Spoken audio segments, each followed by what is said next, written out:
Okay, so you have the business idea. You're ready to get started. It's just one problem. You need money. So everybody keeps telling you that you need revenue to get funding. But you need funding to create the revenue. So what are you supposed to do? Well, in this video, I'm breaking down 7 realistic ways to fund a new business. No BS. Forget about what you're seeing on the internet. Forget about the promises of zero of funding with no credit, this, that, and the other. It's BS. And I want to show you how to determine which options actually fit where you may be right now. For those who don't know me, I'm Highly the Credit Renovator. I've been in the mortgage business for 30 years. As a mortgage underwriter, I've seen many people get turned down for mortgage loans. I've seen many people get turned down for business loans. So I got into this business to try to help people overcome that problem. Most funding issues start with credit, and most credit issues start with a lack of awareness. So first of all, I want to ask that if you haven't subscribed, please subscribe to the channel. First of all, I do want to get to 1,000 subscribers. I would appreciate that. So YouTube will help me get more of my information out to help other folks. So I would appreciate that. But let me start with this. A new business doesn't mean you're unfundable. I'm going to clear up one of the biggest misconceptions about business funding. Being a new business does not automatically mean you're unfundable. It does not put you out of the game. But it does mean that you may not qualify for every type of funding available in the marketplace, at least not yet. And that distinction does matter. A startup with no revenue, no established business credit, and no financial history will be evaluated entirely different from a company that has operated for 3 years or more and has deposits of, say, $30,000 a month. Now, that doesn't mean that the new business has no options. It just means that the owner needs to stop searching for one magical loan and start building a funding strategy. Now, business funding is not just about asking, where can I get money? The better question is, how much do I actually need right now? What would I use it for? And how will that money help me generate revenue for my business down the line? Because if you think about it, if I'm not borrowing it and I'm not making money because I need it, how am I going to pay back that loan? See, there's a lot of folks out there, they talk about funding, but a lot of them are not telling business owners what to do with the money. And you should not be borrowing money for your business if you don't have a clear plan on what to do with that money that's going to help you make more money later. You shouldn't be borrowing to pay bills. You shouldn't be borrowing just for the sake of borrowing, but you should have a clear plan on how to take that money and put it back into the business that'll help you generate more money, say through buying ads for marketing, maybe buying equipment, maybe even payroll, hiring new people so you have a bigger crew and you can work more jobs and get more done, serving more customers, bringing in more revenue. Now, I'm going to walk you through 7 potential funding paths. Now, stay with me to the end because I'm also going to explain how to avoid applying for the wrong funding at the wrong time. First, we're going to talk about bootstrapping, but with a real plan. Now, the first option being bootstrapping, where basically you're using your own savings, your own income, your own equipment, or any other resources to start the business. Now, I'm going to talk about resources for a second. There's an old saying that says when you don't have resources, you got to be resourceful. I mean, as a business owner, you got to do whatever it takes to get your business up and running and start making money.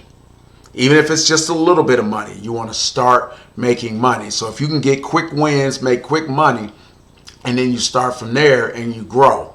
You don't want to try to start a business growing from borrowed money. You got to be making money first before you should even consider borrowing any money.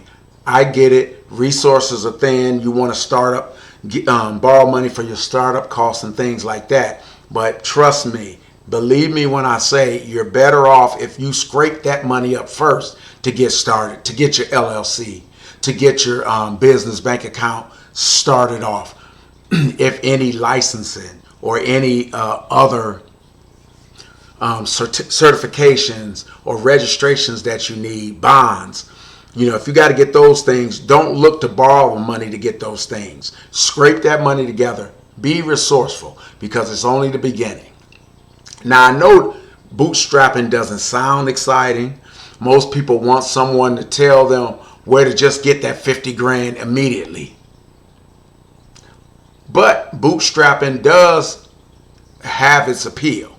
Now, it doesn't mean draining your retirement account or maxing out all your credit cards or putting your whole household at risk by pulling out needed money for bills. Smart bootstrapping is all about identifying like the smallest amount you need money to get this far and prove that your business idea can work. The minimum amount of money, not trying to make it a perfect business to open up the doors with everything under the sun, just getting started. I was talking to a client today about that because she was looking to do this, that, and the other, and she had built some stuff, but I told her, just get started. Get your business up and running. Don't focus on funding yet. Get going. She's already poured quite a bit of capital into getting her business started. She has a franchise. So she's just going through some 6-week training to get the business off the ground that the franchisor requires to get going. So right now, her focus is on getting her business started, getting her first client and servicing that client and start to accumulate some invoices to get some revenue. So instead of asking, how do I fund the entire business? How do I get all the money to get started pretty? What you want to say, what is the minimum amount that I can do to launch my business that I can sell, test, and improve on my business operations? Maybe you don't need an office yet. Maybe you can just lease equipment instead of buying it. You could probably lease it for a month or two and at a fraction, just enough to get started. Maybe you can begin with one service instead of wanting to launch all 5 of your services at once. Just start with one, focus on the one, get it going, and then open up to more. Maybe you can use a simple landing page in your marketing before you invest thousands of dollars on a big fancy custom website. Now, websites are important, but if you want to start with one offer, one service with just a landing page to bring in customers, that may be a better way to go. That's bootstrapping. Now, the objective is not to stay small forever, of course. The objective is to reach your first revenue producing milestone, your first win, without taking on any unnecessary debt. Now, I can tell you from personal experience, when I started my business, I started out just revenue and bootstrapping, but I did make the mistake of getting funding too soon and kind of didn't use some of it in the most efficient way. I did some marketing things that really didn't pan out, but I chalk it up as the learning curve in growing my business. Now, your first funding source may not be a lender. It may be your current income from your job. So there's nothing wrong with keeping that job going while you're getting your business off the ground and using your income from your job to fund your business dream. Sorry, I needed some water. Now, if you do so and you have a disciplined launch budget, so you say, I'm going to launch this business with X amount of dollars and go from there. Now, if you look at it from a certain rate, that's still funding. You're just funding the dream. You're letting your current employer fund your dream. Now, the next way you can fund your business is by letting your customers help fund your launch. Now, we call this customer funded growth.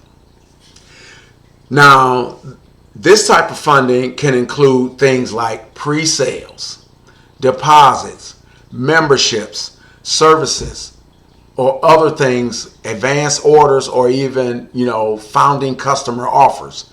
With these type of things, you'll try, like if you got a product, before it come out, you take pre-orders. Register, people sign up, they fill up, and they pay for it, so that when it drop, they guaranteed they're going to get it. They may have to put a deposit down if it's a bigger ticket purchase instead of trying to get it all at once. You may have memberships, any kind of subscriptions. You may, if it's a service, you could say, give me a deposit as a retainer, and then when I launch, you'll get your service. You could take advance orders or anything like that where you're getting the money up front to launch the business, and then all you got to do is when you open up, you fulfill all your pre-orders, your advance sales and stuff. And this is great with businesses where you're producing stuff and you want to know how many that you got to make. It works especially well when you sell a service, a course, holding some kind of event, offering any type of membership, a customized product, or some kind of solution that people understand and know that they want. They will pay up front if they know what to expect and that you can be able to deliver. Of course, if they know, like, and trust you, they'll trust that you deliver. And getting that money up front is not that difficult at all when you're working in integrity. For example, instead of spending $10,000 of your own money building a big fancy program and then hope that somebody buy it and say, okay, I'm going to put all this money to it and do that, what you could do is create a founding member offer where you may say, okay, the first 100 people, first 10 people, whatever, and then you enroll them, say your first 10 people, and then you get them in. And so if you get 10 people at $1,000 up front, now you have your $10,000. You know what they want, and then you can create building that program and then have it ready. Now, I know it kind of feels a little weird when you say, I'm promising something that I haven't built yet, and you feel like you may be asking for something that doesn't, to people to pay you for something that doesn't exist. But let me let you in on the secret. If you guys have seen those trucks, I forget what they're called, the trucks with the weird look, Cybertruck, I think is what it's called. Well, Elon Musk, before he even built the factory to build those trucks, he went out and he asked people to put down a $100 deposit on that truck. 1 million people put down $100 to get that truck. That's worldwide. 1 million people worldwide paid Elon Musk $100 as a deposit on one of those Cybertrucks. So he instantly collected $100 million in pre-sale and just deposits, not even sales, just deposit, to get a chance to buy the truck. That was enough money to build the factory and start producing the trucks with no money out of his pocket. So don't tell me that pre-sales and deposits don't work. If it worked for Elon, it works for me.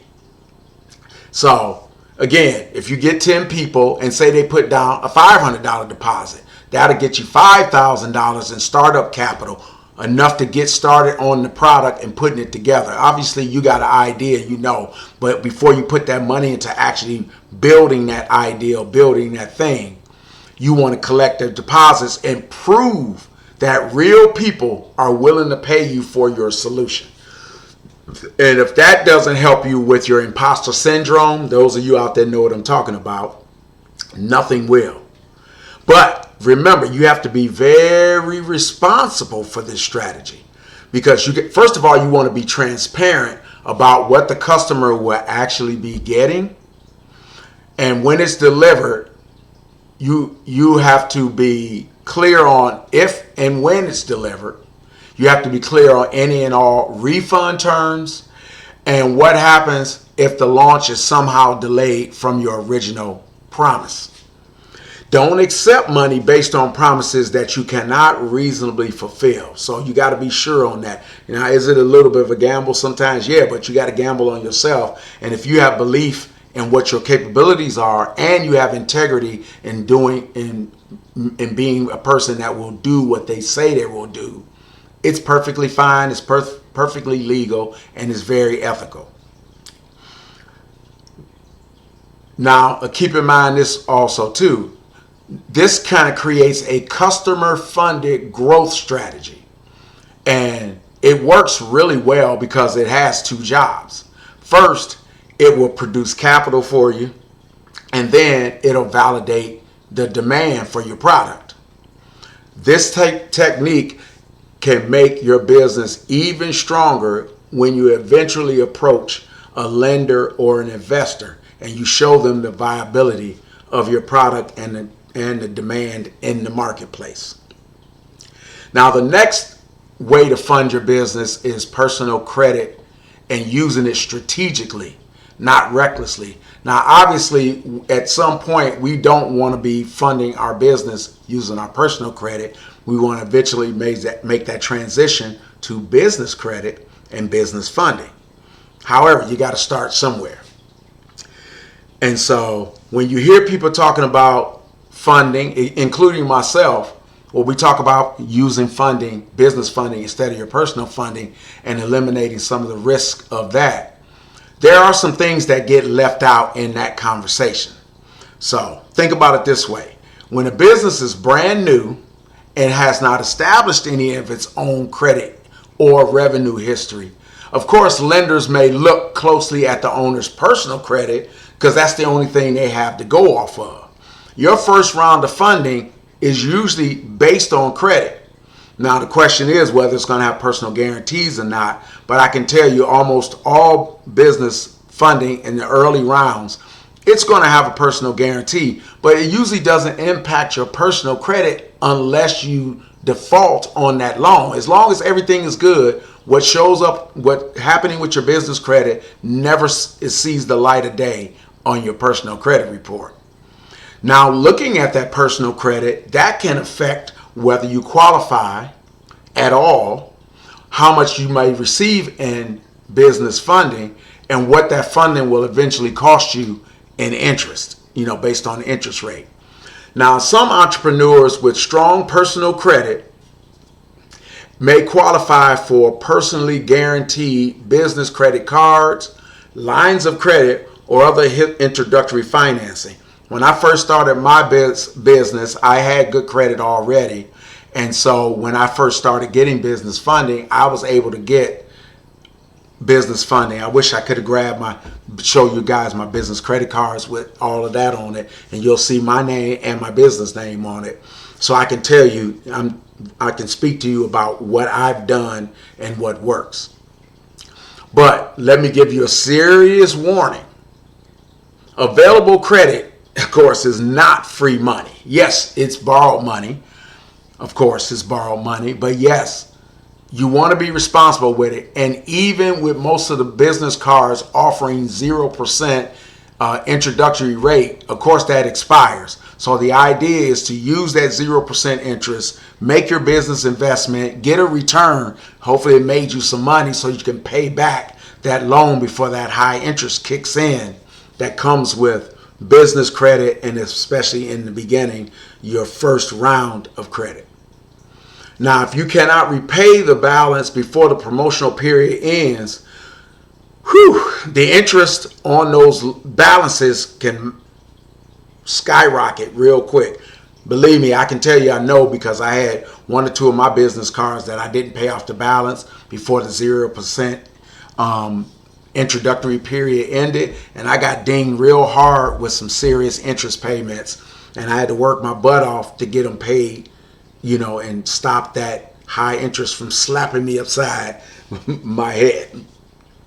But those are business cards. I'm not talking about any personal cards. I've only used a little bit of personal credit in the building of my business because I bootstrapped everything. But before you use your personal credit to fund your business, just keep these things in mind. Keep in mind what the interest rate is, the regular one. Remember that, and keep note of any promotional rate expirations. Keep in mind and understand and know whether there is a personal guarantee attached to any business funding that you're using.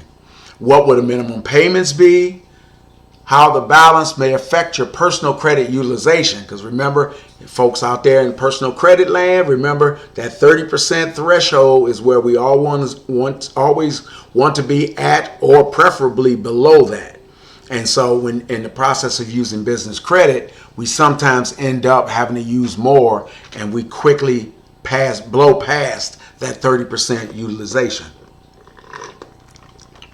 And you want to know exactly when you use this money, what part of your business, what offer, what strategy, what business line, what service is going to repay that debt that you're taking out, because it is debt. Now, you don't want to go and borrow $40,000 simply because someone says, hey, you qualify for $40,000. Your borrowing amount should be based on a specific business purpose and a specific repayment plan to cover it, not just whatever the limits available that they give you. Now, your personal credit can help create a bridge, but it should not become a trap for you. So be real careful with using that. By the way, if you're already wondering whether your personal credit, your business setup, or your financial profile is strong enough to pursue funding, I created something that can help you. Well, technically I didn't create it, but I created the offer for it. This kind of comes from, it's called the Funding Snapshot. It's a business and credit funding readiness evaluation brought to you by and set up by My Free Score Now. That's a credit monitoring company that I use frequently. They're one of my favorites. And so many of my clients, when we're getting credit monitor to them to work on their credit, My Free Score Now is great. I'm going to put a link in there with the funding snapshot and the credit snapshot things. It's a free snapshot where it takes a look at your credit and determine, based on where your credit is, your level of eligibility for getting business funding. It's a great tool. Now, the snapshot helps you get a clear picture of where you currently stand. It shows what may be holding you back and what you may need to strengthen before applying for funding and saving yourself the trouble of applying and getting denied. You'll find the link in the description, but I want you to finish the video first, because the next options may completely change the direction that you take. So, speaking of the next option, let's talk about microloans and other community-based lenders. Now, the fourth path is a smaller startup-focused loan offered through micro lenders, community lenders, and certain nonprofit lending organizations who want to help small businesses of all kinds. Now, many of these programs may not be be more willing to start helping you more so than a traditional bank, and they will be more willing to evaluate the full story behind your new business. They're not just going to look at your score, look at your revenue, and say, yes, you're good, no, you're not. They look at things like, what have you done in the marketplace? Do you have any unique things about your business?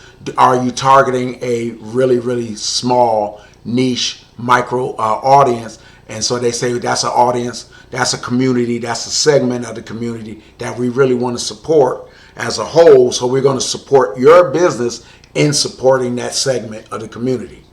They may consider things like your business plan, relevant experience. Maybe you had years in the job similar to your business, your personal credit, how you plan on using the funds, any financial projections you may have about where your business is going to go or where customers served, any of those kind of metrics that say this is what we're doing in the marketplace. Any an owner investment, like how much money you've put into the business out of your own pocket, that shows the level of commitment that you have for your business idea. Many lenders take that into account. And your overall ability to repay the loan through the business, or even if you're still working your job, your personal income, if so be it. Now, in the case of, say, like SBA, their microloan program works through approved intermediary lenders. So SBA kind of guarantees it, but you're still getting your loan through a small lender specializing in these type of loans. Now, with them, they will support eligible small businesses and certain nonprofits, and things like child care centers and maybe even elderly community type services.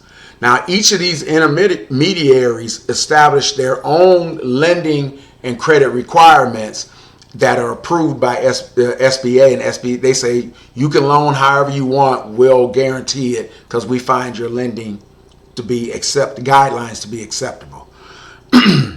Now, this one it's very important because when you say I didn't qualify at my bank, it does not mean I can't qualify anywhere else either. So just because the bank turns you down, that doesn't mean you're out of the game, because different lenders serve different borrowers and use different criteria, different guidelines. However, you still need preparation. Now, many of these mission-based lenders may be more flexible, but it's still not giving away money. You should be prepared to explain exactly what your business does, how much you need, and how the funds will be used in your business, and how do you plan on repaying it? How do you show you're going to be repaying it? Compassion may get you someone to listen to your story, but preparation helps turn that conversation into a serious funding opportunity. So let's talk about crowdfunding. Now, for those of you who may not be familiar with crowdfunding, but for those, and I'll explain that a little bit, but for those who are, of course, there are several versions of crowdfunding. Of course, crowdfunding is when a business, a person, an entity, they appeal to online to people and say, please donate money to my business, my cause, my mission, support our mission, support our cause. And then you can take that money, and as long as it's ethical, as long as you take that money and use it for the purpose that it was donated for. Otherwise, you're kind of misrepresenting yourself. Now, there's many variations of that, like I said before, because some of them are revenue-based campaigns where you tell people, hey, we're trying to reach a certain amount of money to do all these things. Some of them are donation-based where they say, hey, we just got a mission. We'll take whatever you give us in support of our campaign and our mission. And then you got some crowdfunding that kind of falls into the world of regulated investing. So you have to be real careful and be sure which one that your campaign falls into. Now, there are things like reward-based crowdfunding that I mentioned. In these, the supporters may contribute money in exchange for a product, a perk, or early access to an event, or some other special recognition in exchange for the money that they donate. Now, this type of crowdfunding can be useful when you're doing a creative project, a brand new consumer project, a community-centered business, some type of invention, or a business that has an engaged audience where they say, we really love you, we want to support you. But remember, crowdfunding is not just simply posting your idea online and just waiting for people to throw you money.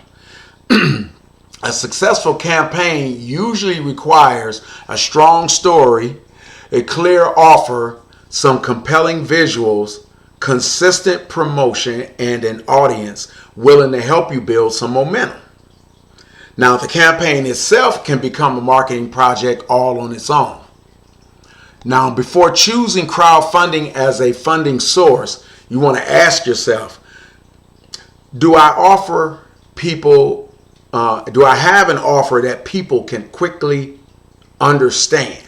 Is my product confusing? Can people get it when I tell them about it or show it? Does it clear right away?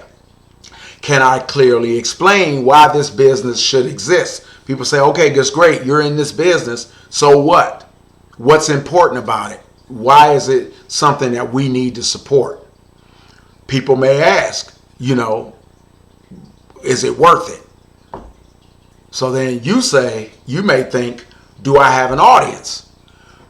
Or is it realistic that I plan to reach an audience? Is there an audience out there for me, and is it worth my time and effort to be able to reach them? Can I deliver what I promised if the campaign succeeds? So you don't want to gather all this money based on empty promises. So keep in mind that crowdfunding can help you raise money while also testing the market, but only if you treat it like a real launch. So you can't think of it as, well, I'll think about the launch if I meet my campaign goals. No, you had to go all in, assuming that no matter what happens, you plan on launching this product. So you're going into it with integrity, commitment, and a real sense of obligation. Now, here's number 6. This one is one that people kind of familiar with, but we can really water this one down quite a bit. You've seen Shark Tank, where you talk about people getting investors and strategic partners to invest in their business. This one's a little bit more low-key than that. So getting that investor and that strategic partner is different from a loan, where they may not necessarily be wanting an immediate payback, but you're giving them a piece of your business, the equity in your business. So they give you money, you give them a small piece of your ownership. That means you may not have a monthly loan payment that you got to pay back right away, but you feel the part where you give up a little piece of your company and potentially part of your control, depending on how much you give up in exchange for the money. And remember, that equity means you're giving up future profits in exchange for some money today. Most investors aren't investing in your business just based on your enthusiasm. They want to see a real business. They want to see the problem that your business solves. They want to see the size of your opportunity. How big is the marketplace? How much money can you really make from your business? Your business model, your competitive advantage over people who are in the same industry as you, your team, your financial projections, and how those projections may eventually earn a return, not only for you, but for the investor. After all, they put in 1,000 expecting to get 10,000 back, something like that. Now, not every partner has to contribute like cash money. Sometimes they bring equipment into the mix. Sometimes they may bring in technical or other expertise to help you in the business. Someone may bring in a distribution network, customers. They might have their own customer base. They might have their own building, facilities. They may have some sort of intellectual property like an idea, an app, or something like that. Or they may have good relationships out in the business world, in the marketplace, that can help get you into rooms that you otherwise wouldn't be able to get into on your own. Now, a well-structured partnership can reduce how much cash that you actually need. So even though they may not be giving you cash in exchange for the investment, by bringing in all these other non-cash things that I talked about, that might be worth more than the money itself. Now, you definitely want to make sure that any partnership agreement, any investment, you get that agreement in writing. You want to make sure that you define the ownership, the responsibilities, all decision-making authority within the business, compensation, exit terms, and other things. And all that should be spelled out as to what would happen if someone stops contributing to the company. Never build a serious business relationship or partnership on a handshake and a good feeling. When you got everything spelled out that covers what happens when things go right as well as when things go wrong. Now, a lot of people are concerned when they're starting a business about grants. Now, grants are a viable way to fund your business as long as you carry some realistic expectations about how to get grants, how grants work, and the likelihood of success, and under what situations will it work. Now, of course, grants are attractive because they usually do not operate like traditional loans. But most people don't realize grants that operate a certain way that most people typically don't understand. Now, there's not this big universal pool of easy government money available to anyone who forms an LLC. Now, I know you guys remember the guy, he used to come on late night. He wear the crazy bright suits and the crazy hair. And he used to sell those books that said, here's all the grants. And it was real. He created that book from going into the SBA grant database and collected a whole bunch of them. And he sold that book, and he made a lot of money selling that book. Now, there is validity to that book and the database, but getting the grant is more than just going through a list, picking them out and say, give me money, and they give it to you. In fact, the SBA literally states in their website and everything that it does not provide grants for starting or expanding a typical business. Most of the federal opportunities tend to be tied to specific purposes, specific industries, things like research, community programs, and government objectives. However, there are some legitimate opportunities that may be available through state and local programs, some economic development organizations, corporate competitions. There's many foundations that give grants to specific organizations whose mission are in line with the foundation's missions. Many universities. There are industry associations. There are research and innovation programs, as well as programs serving specific communities. The key is alignment, and I talk about that in another video of mine where I mention about grants and grant criteria. And when we talk about alignment, it's like I just said, when your business operation, your business mission is in alignment with one of these entities that are giving away money, they say it's a natural fit because we want to invest in a certain thing and you guys are already doing it. So when you're reaching out to them, you don't say, where's the free money?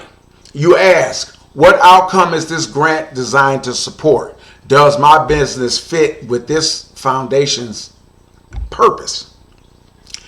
You never pay anybody who guarantees you a grant. People that are asking for money up front for grants, if they're honest and say, I want you to pay up front for the service I give you.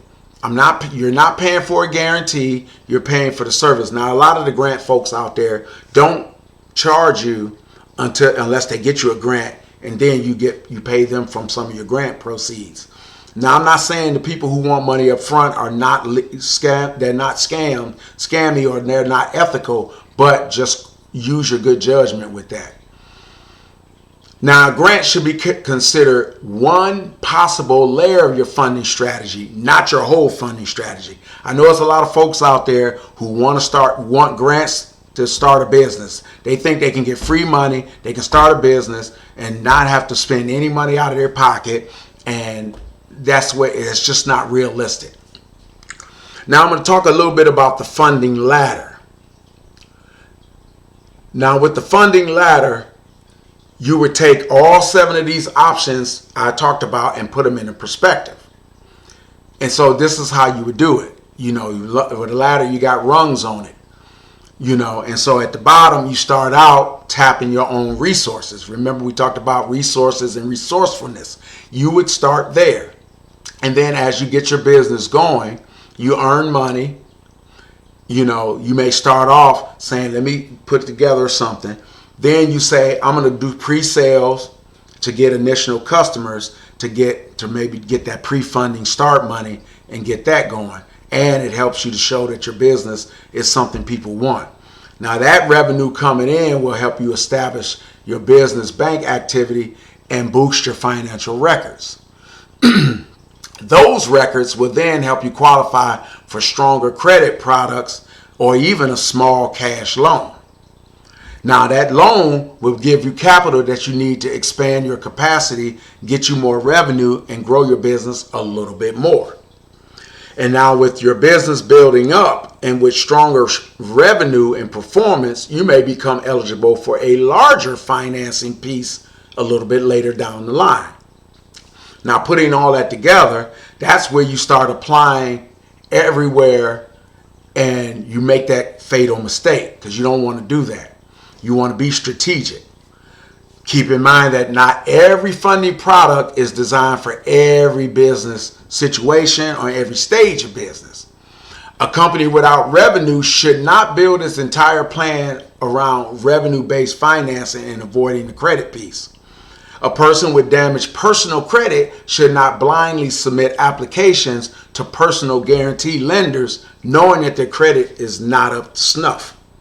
Now, a person with who qualifies, or well, let's just say this: a business owner who qualifies, who may only needs $5,000, should not give away half his company in equity to an investor for that, where they can easily do the deposit strategy.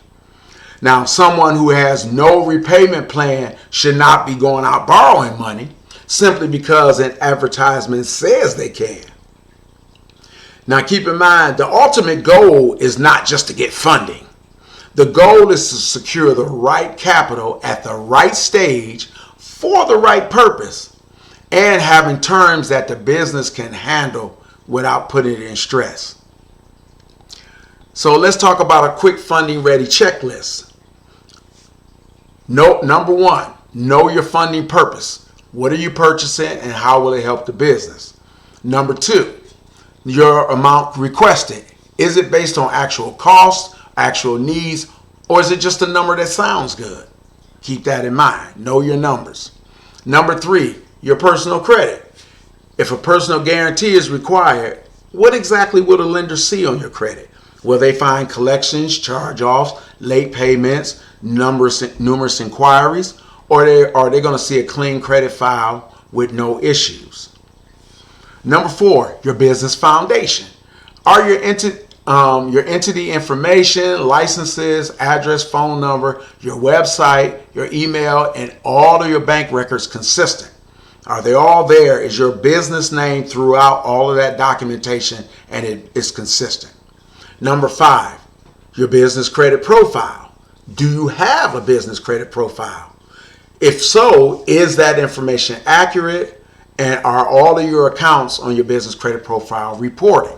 If not, you want to have a strategy to get all those things lined up to build that business score so you can start to get that and not rely on your personal credit. How about your revenue and cash flow? What's coming in? What's going out? Can the business handle another payment if you take on more financing? And lastly, your documentation. This is one that often gets overlooked. Do you have formation records for your business? Do you have an identification? Do you have tax returns, bank statements, financial projections, real ones, and business plan, if applicable, and if requested, can you provide that? Now, funding decisions can always, consider credit worthiness, cash flow, owner's investment, any collateral, and of course, the ability to repay. Now, of course, the requirements for approval vary by lender and program, so preparation should always be done way before application. I run into a lot of entrepreneurs who are anxious to get funding, and when I tell them, no, we need to get all your ducks in a row, they want to hurry up and apply for funding because they think all this is unnecessary. Or they say, well, let's just see what we can get first. And I say, well, that's okay, but understand when they say no, that's when we want to go back and get all our stuff together and then go back. Here's what happens. They don't want to go through the trouble of structuring everything. They want to hurry up and put in an application. They put in an application, and of course, because they weren't prepared, they got denied. And then when they get denied, they feel dejected and they go slink off into the corner somewhere mad because they didn't get it when I told them, let's follow the process. That way we can not guarantee 100%, but we can definitely make sure that the likelihood of them getting approved for funding is given versus a denial and come back and try again. And here's the thing. If you don't know how lenders may view your current profile, you can if you talk to me. But don't guess. And don't start submitting random applications all over the place, getting unnecessary inquiries. You should download the funding snapshot, the business and funding credit readiness plan. And because it's designed to help you evaluate your current business foundation, your personal business and credit position, your financial readiness, and your potential next steps. If you use that link and you get the snapshot, it'll go a long ways towards getting you ready for that, or at least understanding where you're at. Now, it's not a promise that every business will qualify for funding, no matter how much preparation you may do if you're not ready yet.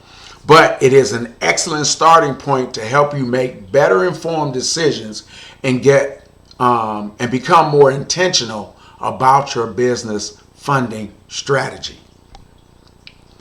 Now, sometimes the best next move is not to apply at all. Sometimes the next move is to prepare. Preparation could be the difference between repeatedly hearing no and eventually walking into the right opportunity with a strong profile and a clear path. Your business being new does not make your vision less valuable, but vision without financial strategy can be expensive. Starting with the resources that you have, prove your demand, build your revenue, protect your credit, and document your progress. After doing that, then you pursue the funding that matches the stage of your business that you actually reach. That's why when you come to me, I will assess where you are and say, here's where we need to go to get you the funding that you need. We got to see where you are and see what funding you qualify for in your current situation and at the current stage of your business. So download the funding snapshot. It'll help you. Get a hold of me. We'll do an audit on your credit and see where you are from a funding standpoint. And next, watch my video on why business funding applications get denied and what you should fix before applying again. That video will help you identify the mistakes that can cost you opportunities before you submit another application. Because remember, you don't need to chase every funding offer. You need to become ready for the right offer. Now, I'm highly the credit innovator. Remember, better credit, period. So let's build it together.